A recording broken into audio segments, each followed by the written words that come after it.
Welcome on all to another Burst Edition of Purple Rain podcast, where all this week we are looking back. We are continuing our look backs. We're going down memory lane of the prior 4 Olympic tournaments.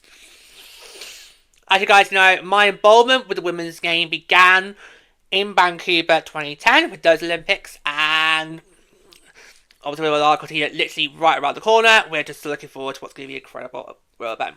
So, we've now reached the point in these look backs, recaps, memory lane trip, whatever we'll call it. We've reached PyeongChang. So this is 2018. So this is 5 years before the PHL comes into existence. Okay. Now, at that time, I was 21. I had been involved with the HL for 9 years. I was getting ready to commemorate my 10-year anniversary in 2019 of being a shark. But in terms of Olympic hockey, at that point, I kind of felt, on the women's side, I felt settled and I knew what I was doing. I understood the game. I've built connections with these players. I know what I'm doing. I don't need to worry about needing to build up my love for the game. I'm committed. I'm in. Ready to go. And going into PyeongChang, I kind of felt, right, this is now what my mindset's going to be. Okay, you get to have this once every 4 years. Just go out there and make the most of it. That was how the mindset was going to be. Okay? So, I was really looking forward to this tournament. It was going to be exciting. And it was a bit of a very, it's been a bit of a roller coaster of how to follow. Because, right. For the first half of PyeongChang, I actually was in America. I had my first ever trip out there to... Sharky's downstairs! We didn't think this through! But Ducky's here! Ducky! Come on, Ducky, you can come on. Ooh!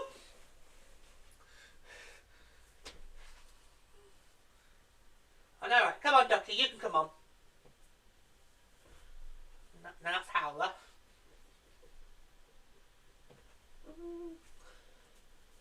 There we go. Come on, Ducky, you can come on. Come on. So say hi to Wild Wing. Hi, Ducky. Ducky's here. We love Ducky. We love Ducky. Yeah. So for the first half of, so you can stay for the first half, so you have to go back for the second half, Ducky. Go. Right. So for the first, I know we didn't think this because Sharky's downstairs. We did not think this through at all. We did not think this through. Right. For the first half of PyeongChang, I actually was in America. My first ever trip out to California, where of course I got to see my Sharks, and we also got to tick off something that I wanted to do ever since my first ever visit to DRP back in 2005. That was get to go to Disneyland, California. It's something I've always wanted to do. It was okay. It was not going to top DRP, but I would maybe one day would love to go back and do Disneyland California again because they have got some rides and that I would now do. Because when I went, they did not have the Inside Out ride. And they also did not have Galaxy's Edge. I do like a bit of Star Wars, but it's only the prequel trilogy. I know, stone me. I know, Ducky, I know. I'm prepared to take the controversy, okay? What can I say? I know. Yeah. And when we were in Disneyland, the Sharks were also playing in Anaheim that night, and the pack convinced me to go and watch that game because they're kind of like, well, when are you going to have an opportunity to go and see a Sharks road game again? When are you going to have an opportunity to do that? So they convinced me, and that's when we got Ducky. So this is actually from Anaheim. This is actually from. You can tell how outdated Wild Wing here is, because obviously this is the Ducks' old jersey and logo. She's gone back to your Mighty Ducks days, Wild Wing. So you can tell how outdated it was. Yeah, so this is actually from Anaheim. This is actually from the Honda Center. And I bought it as a little souvenir. Because I kind of felt it would be nice for me to have like a little souvenir. I mean, right. They actually did do a giveaway that night, and it was an Anaheim Ducks t-shirt, but I turned it down because I'm not gonna wear that. I'm not gonna wear something, and I can't see myself wearing something that has got one of my actual opponent's logo on. I would not see myself wearing that. When am I gonna wear that? So I turned it down. Because I wanted to get my own souvenir. I didn't know what I was gonna get. But I wanted to have something to remember my time being at a Ducks game. And so here it is. Here's my little souvenir for my very own Wild Wing, my Sharky's bestie. So he's going to be looking forward to the Winter Olympics because it means for 3-4 weeks he gets to have Ducky with him all day long. Hey, yeah, these two are complete besties. It was a really fun time. I actually really loved being there, and I would love to have another opportunity to go to an Anaheim Ducks game in person. Whenever I go back to San Jose, I always never rule out the possibility of maybe seeing kind of hop over to Anaheim. I never rule it out. Yeah, so hopefully one day, Ducky, I'll get to go back and see another Ducks game with you, or maybe some PHR bends, because I think Anaheim could do it. Wild Wing could easily host a Take Up a Tour game. Think of how much think about it. The publicity you could do in actual Disneyland would be incredible. So Ducky's keen. He could do it. Let's. Plus, I think Honda Center. Correct me wrong. Are you in Honda Center? You are. You are. Oh, Ducky. You are. Oh, Ducky. Wow. Right.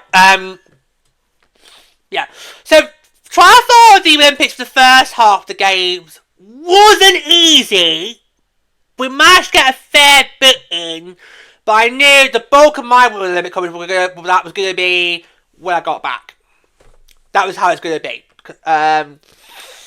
Was good when I got back. So yeah. So the first half of the games, I wasn't able to properly follow it as much as I would have liked, because obviously we're actually in San Jose and Anaheim, because obviously you got to remember back in PyeongChang, the NHL started to show its true colours about how it felt about international tournaments, didn't it, Wild Wing?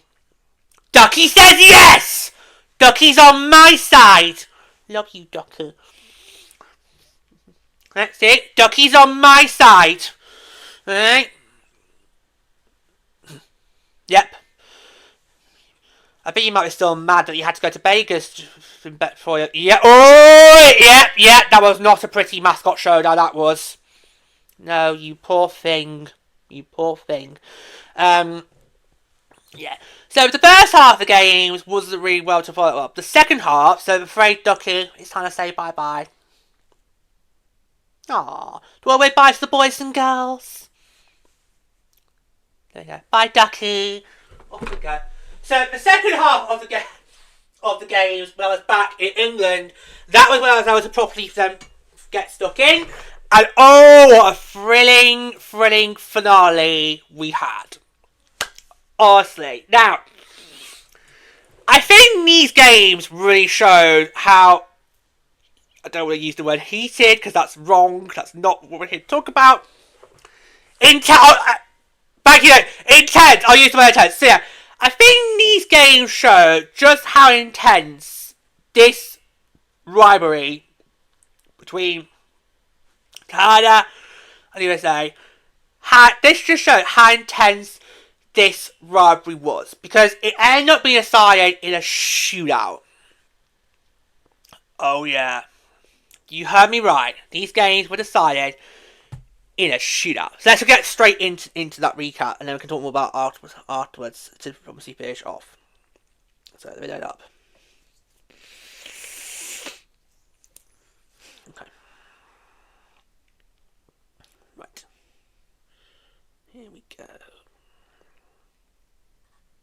So that's the positions.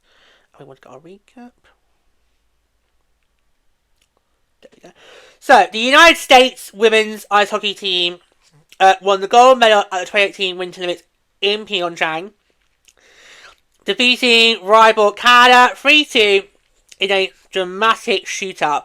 This victory marked the first Olympic gold in women's hockey for the US since the inaugural tournament in 1998, ending Canada's streak of 4 Gazette Olympic titles. And I remember that our broadcaster did mention this, and me and you were like, hold on, what? And I afterwards had to then go look it up and go, oh my god, they were right. Yeah, so, wow, so first since 1998, incredible. So the gold medal match took place on the 22nd of February, 2018, and it was a thrilling back and forth contest at the Ganganorgan Hockey Centre. I definitely pronounced that wrong. So the US took an early lead with a first period goal from Hilary Knight. Canada responded in the second period with goals from Hayley Owen. And of course, who else? Captain Clutch, Marie Glenn, to go up 2-1. The US forced overtime with a clutch goal from Monique Lamoureux Morano in the third period, and a scoreless sudden death overtime period followed, sending the game to a shootout. And in the sixth round of the shootout, Jocelyn Lamoureux Davison scored the decisive goal with a memorable deck.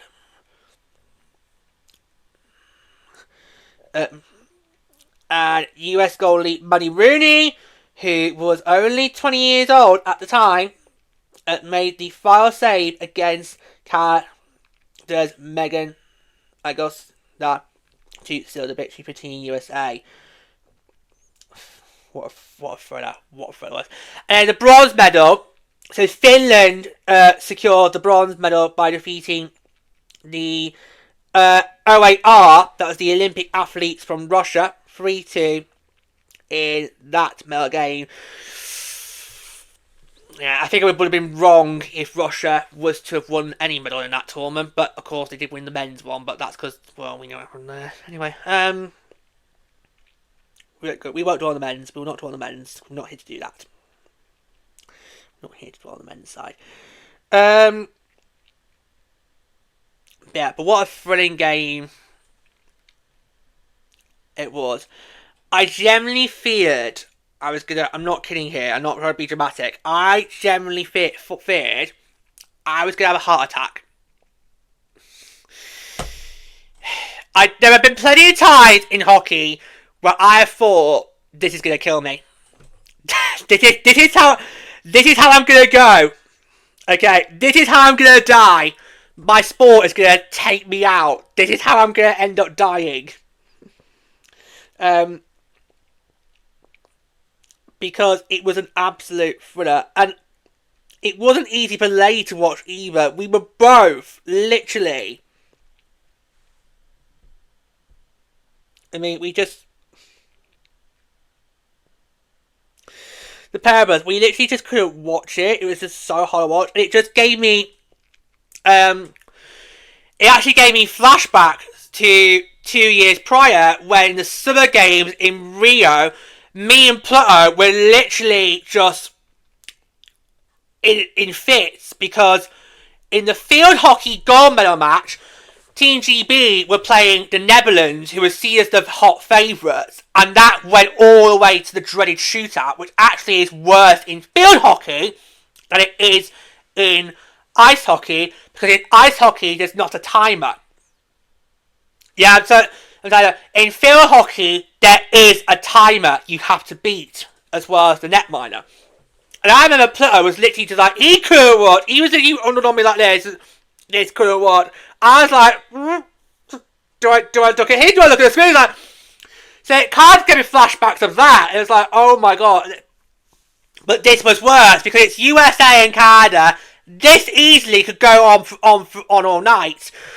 So when we got that lead of 6 rounds, I was like, oh, because I think me and you were both expecting to get ready to go to a 7th round. It's kind of one of those shootouts where you kind of feel if one team scores, the other's going to answer right back. If one team misses, the other one's going to miss. It's okay. It kind of felt like they were both going to be step in step. Okay, so when Myrie makes that save, it was just obviously crack open the champagne, get it on the ice.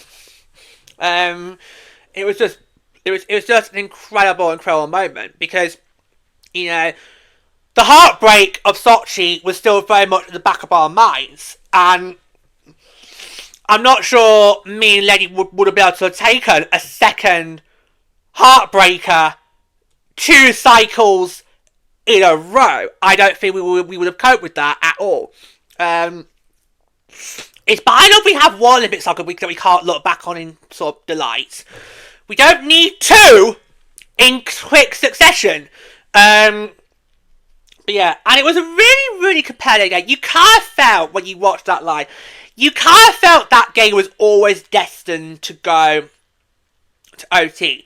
Neither side really, compared to the previous 2 cycles in Vancouver and Sochi, neither side really showed a dominant footing in that gold medal match.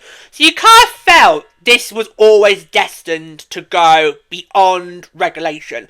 And I think we then kind of thought, right, it's going to be another OT decision again where one wrong move is going to cost someone dearly, like we saw in Sochi. So the fact that they went to the shootout, it was then like, oh, here we go. Brace. Here we go.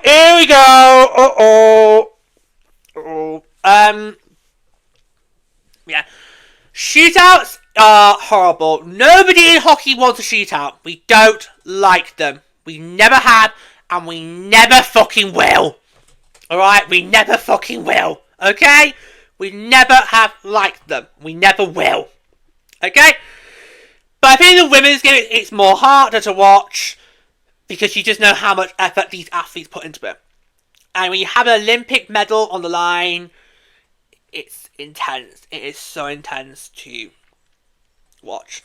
But in field hockey, they're worse to watch. We have seen it over the years that players got me involved with that. We've watched those shows and think, oh my god, how on earth could you actually be an athlete in that?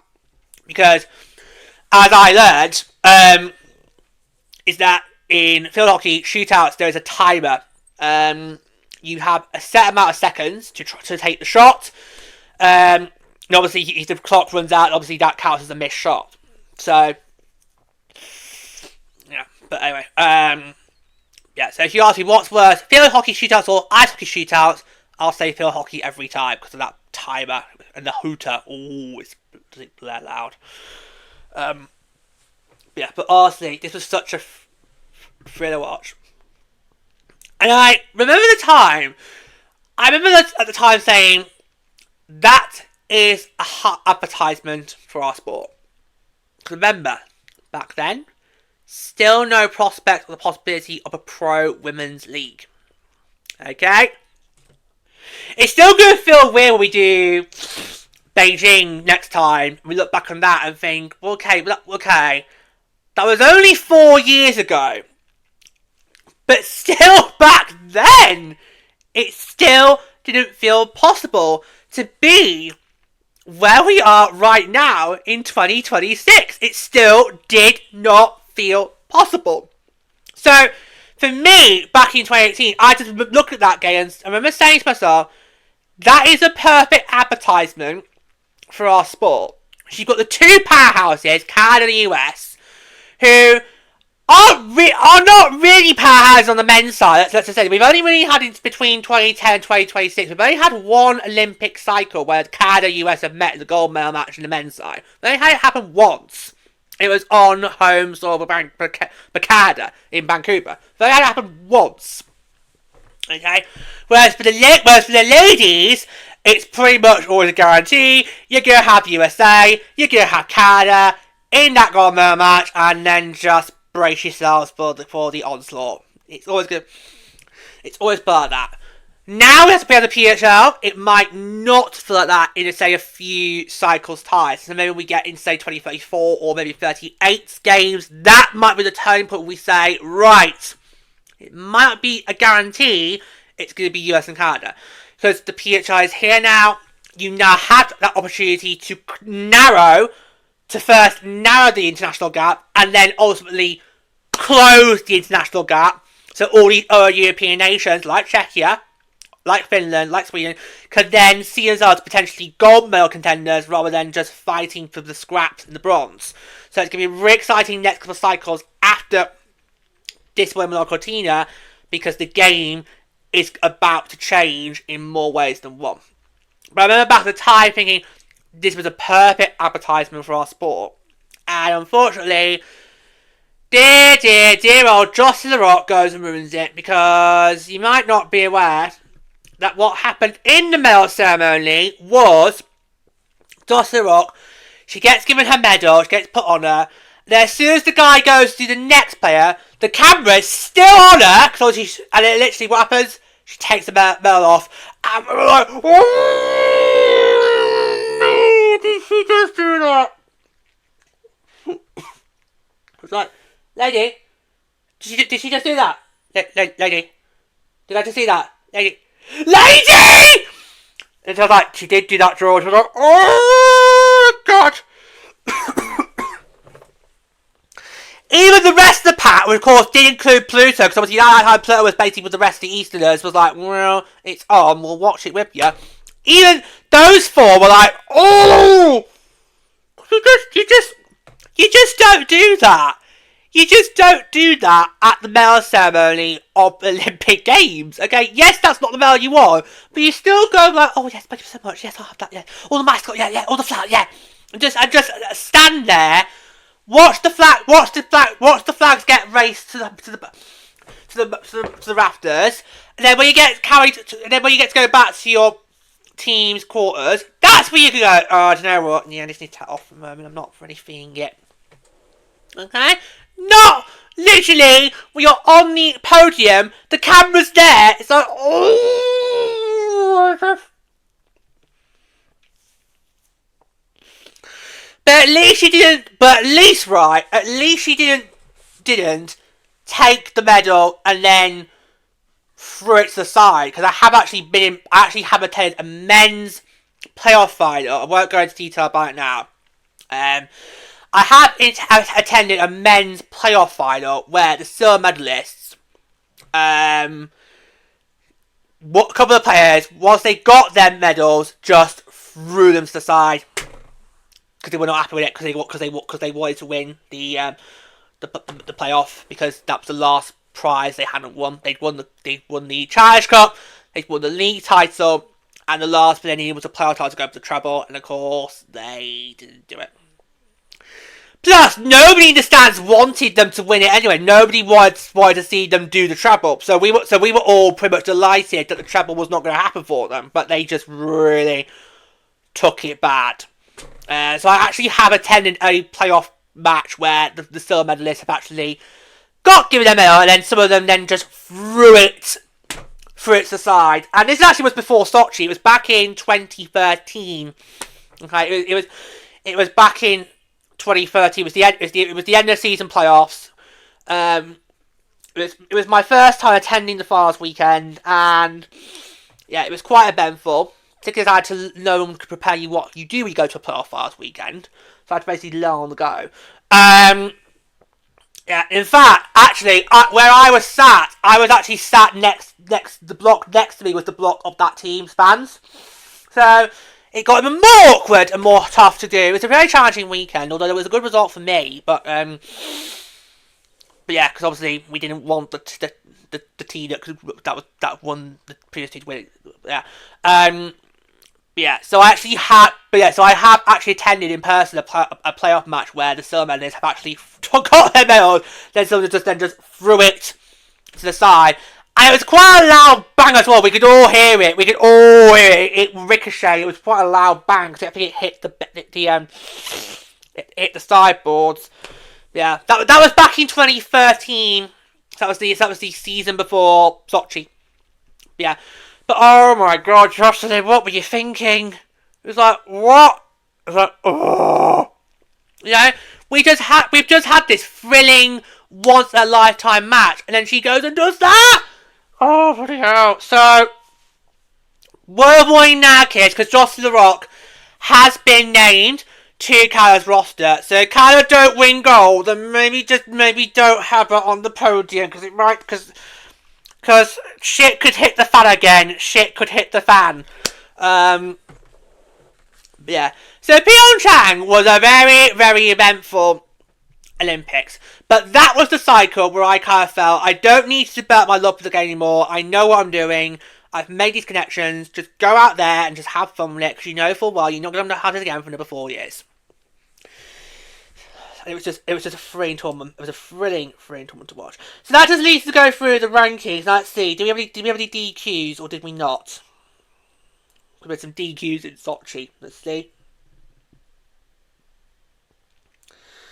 Bring it up. So far rankings. No.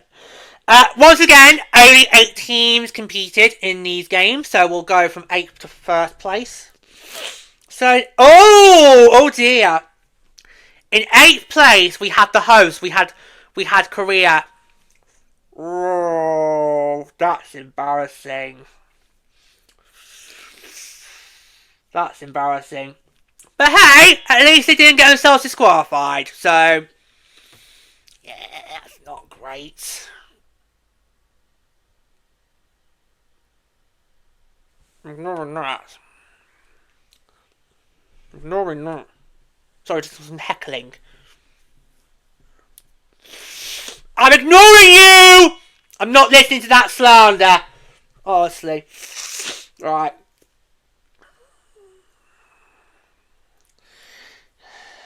God, they want to be in the gallery, but they won't want to come on the bloody show. They think it's the right to heckle. Ah! Carrying on. So, 7th place, we had Sweden. Oh,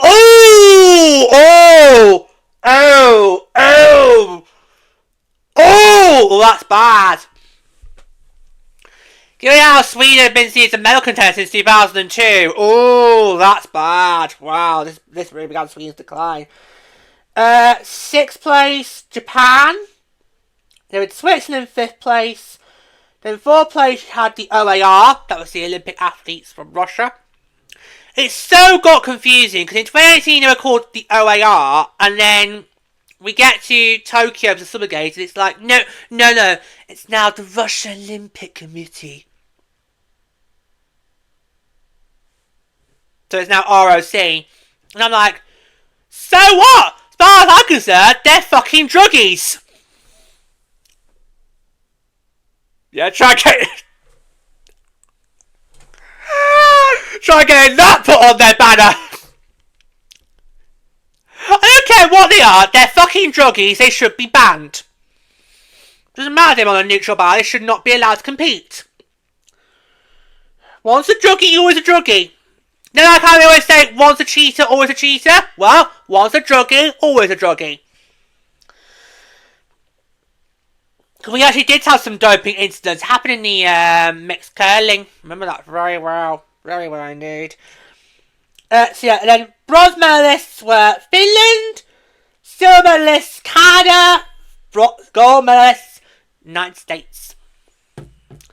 So nice to hear the US anthem for a change when the flags get raised. That was lovely. Yeah, but this was just such a thrilling tournament. It was a great one to watch, and I think this is what I'll say to finish off. I think back in 2018, we kind of felt this was going to be the turning point. This was going to be, the changing of the guard. You had Canada dominate from 2002 to 2014. Even though in 2014, it looked like the USA could have done it, but failed because of their own faults, okay? There's nobody we can blame for what happened in Sochi but the USA for that. So in 2018, we was kind of like seen as a redemption arc for the USA after what happened in Sochi. You get that gold medal. But we all kind of feel this might now be the changing of the guard, and potentially in 4 years' time, the US could maybe go and do the double. That's what we were all kind of hoping. Because none of us back in 2018 could prepare for what was going to happen to the world in 2020. None of us could prepare for that. And we weren't even too sure, were we going to get Olympic Games in 2022? Because obviously, yes, Beijing had been awarded those games and probably still preparing for those games. But with COVID still a huge thing, we weren't too confident, you know, especially how Tokyo had to get delayed by a year, so Tokyo didn't happen until 2021. We weren't too sure were we going to have Beijing at all. So, yeah, but we kind of all felt that 2018 was going to be the turning point that the USA would see USA now be the top dog. Especially, of course, in 2019's Worlds, which I know Tess and Julia love to keep banging on about. You had USA beat Finland in that gold medal match, and the USA won. So 2019, you could also back up the claim that the guard was. We kind of felt it was that turning point was going to happen. And of course, we all saw in 2022. As we all saw in 2022, that ultimately was not the case. And of course, we will go more into that on our final memory lane recap next time. But I just want to finish with that, because obviously in 2018, we all kind of felt this was the moment when things were going to change, and the USA would now be seen as a serious threat alongside Canada, and USA could also win gold. Because for a lot of people, this would have been the first time they would have seen the USA win gold, or probably weren't even alive back when USA first won gold. I was, but I would have been about 1 at the time. So, because I remember when the commentators mentioned it was this is their first night, I was like, what? And I told her, she's like, eh? So, there you go. Yeah, it was such a thrilling tournament. I think PyeongChang's got to be one of my favourites.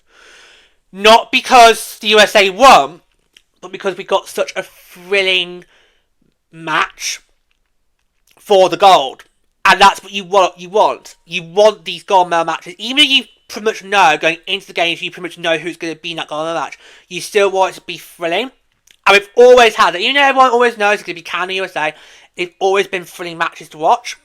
So, yeah, it was just, 2018 was just a thrilling match to watch. And it was a huge advertisement for our sport. So, I'll just remind you this once again. So, USA takes the gold. Canada gets silver. And then Finland would go on to win the bronze medal match. And that is going to conclude our recap of the PyeongChang 2018 Winter Games.